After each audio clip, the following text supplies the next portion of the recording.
അടുത്തത് മകരക്കൂറാണ്. മകരക്കൂറിന് ഉത്രാടത്തിൻ്റെ അവസാനത്തെ 3 പാദം, തിരുവോണം, അവിട്ടത്തര, അവിട്ടത്തിൻ്റെ 1, 2 ഭാവങ്ങൾ. ഇതാണ് മകരക്കൂറിൽ വരുന്നത്.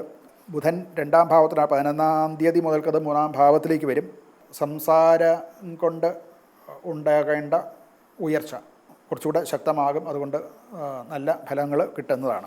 വ്യാപാര രംഗത്ത് ഉള്ളവർക്ക്, അഥവാ മീഡിയ അല്ലെങ്കിൽ വിപണനം ഇങ്ങനെയുള്ള ജോലികൾ ചെയ്യുന്നവർക്ക്, മാർക്കറ്റിംഗ് മുതലായിട്ടുള്ള ചെയ്യുന്നവർക്കും, എഴുത്ത് സംബന്ധമായിട്ടുള്ള ജോലികളും ഒക്കെ ഏർപ്പെടുന്നവർക്ക് 2ാം പകുതിയിൽ അനുകൂലമായിട്ടുള്ള ഫലങ്ങൾ ഉണ്ടാകുന്നതാണ്.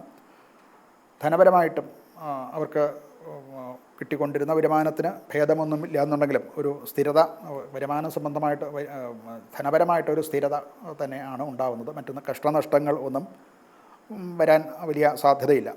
ആരോഗ്യവും അവർക്ക് ഒരു ശരാശരി ആരോഗ്യം ആണ്. മറ്റ് രോഗങ്ങളൊന്നും ഉണ്ടാവുന്നില്ല. രോഗങ്ങളുള്ളവർക്ക് അത് കുറച്ചൊന്ന് കുറയാനും സാധ്യത കാണുന്നുണ്ട്.